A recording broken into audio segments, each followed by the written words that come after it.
Hello guys, welcome to our channel ദച്ചുവാൻഡു. എടാ ഇങ്ങനെ പറയലടാ, യൂട്യൂബേഴ്സ് പറയണ പോലെ പറയടാ. Hello guys, welcome to our channel ദച്ചുവാൻഡു. ഇതാണ് എന്റെ ഫാമിലി. അച്ഛൻ, അമ്മ, ഋതു, പിന്നെ ഞാനും. മുത്തശ്ശനും ഉണ്ട് കേട്ടോ, പക്ഷെ അവർക്ക് നാണാ. ഹലോ, നമസ്കാരം. ഞങ്ങള് 1 വർഷമായി ചാനൽ തുടങ്ങിയിട്ട്. കഴിഞ്ഞ 2023 മെയ്യിലായിരുന്നു ഞങ്ങള് ചാനൽ തുടങ്ങിയത്. മഴ പെയ്യുവാണോ? അമ്മ പെട്ടെന്ന് പറഞ്ഞു തീർക്കാട്ടോ. അമ്മ നനയുവാണോ? അമ്മ പെട്ടെന്ന് പറഞ്ഞോളാം. അപ്പൊ മോളും ഉണ്ടായി കുറച്ച് കഴിഞ്ഞപ്പോഴാണ് ചാനൽ തുടങ്ങിയാലോ എന്നൊക്കെ എനിക്ക് ഇങ്ങനെ ഒരു ചിന്ത വന്നത്. അപ്പൊ കുട്ടികളുടെ വീഡിയോ ഒക്കെ എല്ലാവർക്കും കാണാൻ ഇഷ്ടമാണല്ലോ. ഈ ഒരു പ്രായത്തിൽ എന്ന് പറഞ്ഞാൽ ക്യൂട്ടും ആയിരിക്കും, അങ്ങനെയൊക്കെ വിചാരിച്ചായിരുന്നു. അത് പിന്നെ ഒരു ദിവസം അങ്ങ് ചാനൽ തുടങ്ങി. ദച്ചു ആൻഡ് ഋതു. ദർശൻ എന്നാണ് മോന്റെ പേര്, ഋതിക എന്നാണ് മോളുടെ പേര്. രണ്ടുപേരും വീട്ടില് ദച്ചു ഋതു എന്നാണ് വിളിക്കുന്നത്. അപ്പൊ അങ്ങനെ ദച്ചു ആൻഡ് ഋതു എന്ന് പറഞ്ഞിട്ട് ചാനൽ തുടങ്ങി. ചാനൽ തുടങ്ങുമ്പോ ഇതേപോലെ മോണിറ്റൈസ് ആവുന്നോ? സാരമില്ല. അച്ഛനെ നോക്കി ചിരിച്ച്.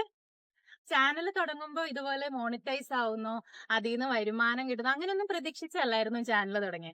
നമ്മളെ ഒന്നും പരിചയമില്ലാത്ത കുറെ പേര് നമ്മുടെ മക്കളുടെ വീഡിയോസ് കാണുക, അവരുടെ സ്നേഹമൊക്കെ കമന്റ്സ് ആയിട്ട് ഷെയർ ചെയ്യുക. അപ്പൊ അതൊക്കെ കാണുമ്പോൾ ഉള്ളൊരു സന്തോഷം, ആ ഒരു രീതിയിലായിരുന്നു ചാനൽ തുടങ്ങിയത്.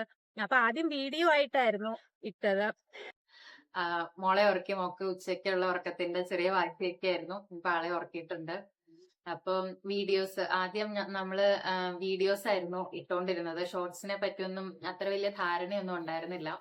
അപ്പൊ വീഡിയോസ് ആണെങ്കിൽ നമ്മൾ യൂട്യൂബിൽ ആദ്യമായിട്ട് കയറുമ്പോൾ ഒരുപാട് സംശയങ്ങൾ ഉണ്ടാവും. അപ്പൊ ഞാൻ കൂടുതലും ഫോളോ ചെയ്തത് ഷിജോ പി എബ്രഹാം എന്ന് പറയണ ചേട്ടന്റെ ചാനലും പിന്നെ യൂട്യൂബേഴ്സ് കോർണർ മലയാളം എന്ന് പറയുന്ന ആ 2 ചാനൽസ് ആണ് ഞാൻ കൂടുതലും ഫോളോ ചെയ്തിട്ടുള്ളത്. അപ്പൊ അവരുടെ ഗൈഡ് ലൈൻസോട് കൂടിയിട്ട് ആണ് ഞാൻ എല്ലാം തന്നെ ചെയ്തിട്ടുള്ളത്. എന്ത് സംശയം തന്നെ നോക്കുവാണെങ്കിലും അവരുടെ ചാനലിൽ ഉണ്ടാവും നമുക്ക്. അപ്പൊ അങ്ങനെയൊക്കെയായിരുന്നു. അപ്പൊ ആദ്യം ഈ എങ്ങനെയെങ്കിലും 10 സബ്സ്ക്രൈബേഴ്സ്, ആരെങ്കിലും കാണണമെങ്കിൽ കുറച്ച് സബ്സ്ക്രൈബേഴ്സ് ആയാലാണല്ലോ കാണുള്ളൂ. അപ്പൊ അങ്ങനെയുള്ള രീതിയിൽ ഞാൻ അങ്ങനെ കോപ്പിറൈറ്റിന്റെ ഇതോ അങ്ങനെ ഒന്നും നോക്കാണ്ടായിരുന്നു ഇട്ടോണ്ടിരുന്നത്.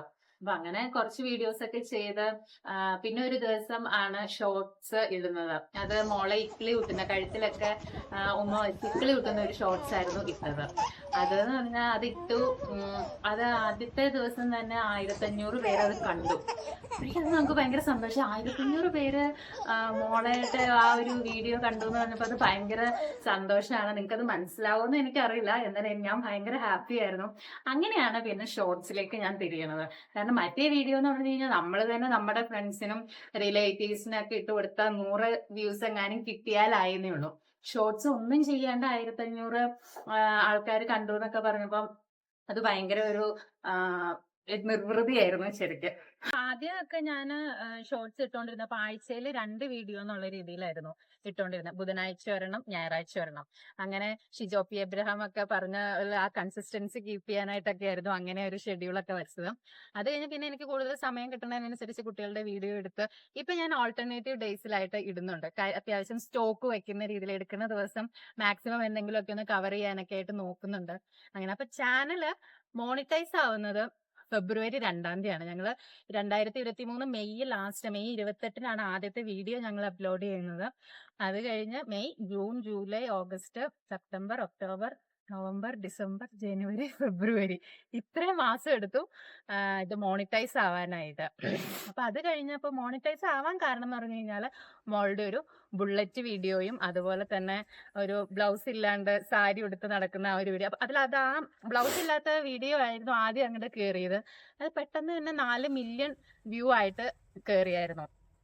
അപ്പോഴാണ് പിന്നെ ഈ ബുള്ളറ്റ് വീഡിയോ കയറി വരുന്നത്. ബുള്ളറ്റ് വീഡിയോ ആ സമയത്ത് 12 മില്യൺ വ്യൂ ആയിരുന്നു. ഇപ്പൊ അതിന് 17 മില്യൺ വ്യൂ ഉണ്ട്. അപ്പൊ ഈ 2 വീഡിയോസ് ആണ് എനിക്ക് മോണിറ്റൈസ് ആവാനായിട്ട് ഒരുപാട് ഹെൽപ്പ് ചെയ്തത്. ഈ 2 വീഡിയോസ് കയറുമ്പോൾ കഴിഞ്ഞാൽ അതേപോലെ തന്നെ ബാക്കി ഷോർട്സും വീഡിയോസും ഒക്കെ കുറേശ്ശെ കയറിയിട്ടുണ്ടായിരുന്നു. ഈ 2 വീഡിയോ ഒക്കെ ഞങ്ങൾക്ക് ഫെബ്രുവരി 2-ാം തീയതി മോണിറ്റൈസ് ആയി. അപ്പൊ ആ ഷോർട്സ് അത്രയും പേര് കണ്ടപ്പോ എന്ന് പറഞ്ഞു അപ്പൊ എനിക്ക് ഷോർട്സ് സംഭവം എനിക്ക് ഇഷ്ടപ്പെട്ടു. പിന്നെ ഷോർട്സിനെ പറ്റിയിട്ട് ഓരോ കാര്യങ്ങള് ഓരോ യൂട്യൂബേഴ്സിന്റെ നോക്കി പഠിക്കാനൊക്കെ തുടങ്ങി. അങ്ങനെയാണ് ഓരോ കറക്റ്റ് സമയത്ത് വേണം ഓരോ എന്നും ഇടുമ്പോഴെന്ന് പറഞ്ഞു കഴിഞ്ഞാൽ ഒരു സ്ഥിരമായിട്ടുള്ള ഒരു സമയം വേണം. അതുപോലെ തന്നെ ഇങ്ങനെ തോന്നണ സമയത്ത് അങ്ങനെയൊന്നും ഇടാൻ പാടില്ല. അങ്ങനെ കുറച്ച് കാര്യങ്ങളുണ്ട് ഇതിലൊക്കെ പഠിക്കാനായിട്ട്. അപ്പൊ അങ്ങനെയൊക്കെ ഞാൻ ആ സമയത്ത് ഇത് പഠിച്ചു. അപ്പൊ ഇതിനോടൊരു ഇൻട്രസ്റ്റ് കയറിയപ്പം സത്യം പറഞ്ഞാൽ കുറച്ച് മൊബൈലിലേക്ക് ഞാൻ ചുരുങ്ങിന്ന് വേണമെങ്കിൽ പറയാം.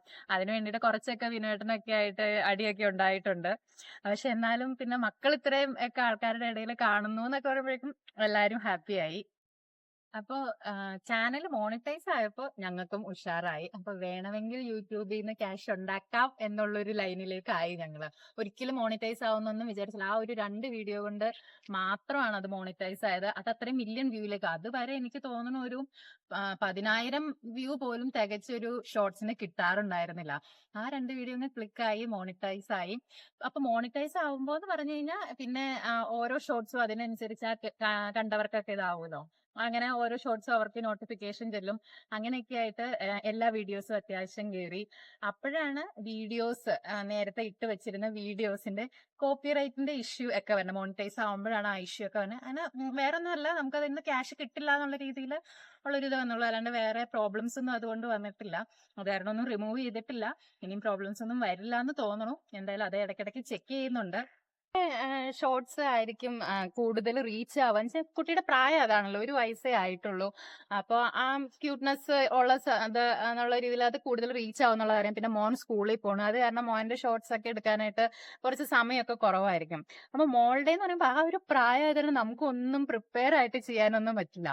മോളുടെ ഷോർട്സുകളെല്ലാം എന്ന് പറഞ്ഞ ഒരു 90% ഓൺ ദ സ്പോട്ട് നടക്കുന്ന. അപ്പൊ ഈ വീഡിയോ എടുക്കണം എന്നുള്ള ഒരു ഇതുള്ള കാരണം മിക്കവാറും തന്നെ ഫോൺ കയ്യിലുണ്ടാവും. അപ്പൊ ആ മൊമെന്റിൽ അങ്ങോട്ട് ക്യാപ്ചർ ചെയ്ത് അങ്ങോട്ട് എടുക്കുന്നതാണ് മോളുടെ വീഡിയോസ് എല്ലാം. പിന്നെ നമ്മളുടെ കുട്ടികളല്ലേ, അവരെന്താ ചെയ്യാൻ പോണേന്നുള്ളത് നമുക്ക് ഏകദേശം ഒരു ഊഹമൊക്കെ ഉണ്ടാവുമല്ലോ.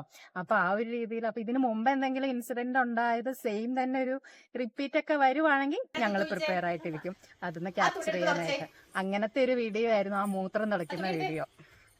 നമുക്ക് യൂട്യൂബിൽ എന്ന് പറയുമ്പോഴും $100 ആഡ്സെൻസ് അക്കൗണ്ടിൽ ആയി കഴിഞ്ഞാലാണ് നമുക്ക് ക്യാഷ് വിഡ്രോ ചെയ്യാനായിട്ട് പറ്റുള്ളൂ. മിനിമം $100 വേണം. അപ്പൊ ഇപ്പോഴത്തെ ഒരു റേറ്റിന് അനുസരിച്ച് 83 രൂപയാണ് $1 എന്ന് പറയുന്നത്. അപ്പൊ ഒരു $100 എന്ന് പറയുമ്പോൾ 8,300 രൂപ ആവും. അപ്പൊ എനിക്ക് ഫെബ്രുവരി 2-ാം തീയതി മോണിറ്റൈസ് ആയിട്ട് മെയ് ഫുള്ള് കഴിഞ്ഞിട്ട്, അതായത് ഫെബ്രുവരി, മാർച്ച്, ഏപ്രിൽ, മെയ് ഏകദേശം 4 മാസത്തിന്റെ അടുത്ത് എത്തിയപ്പോഴാണ് എനിക്ക് വിഡ്രോ ചെയ്യാനായിട്ട് പറ്റുള്ളൂ. അപ്പം $100 മിനിമം വേണമെന്നേ ഉള്ളൂ.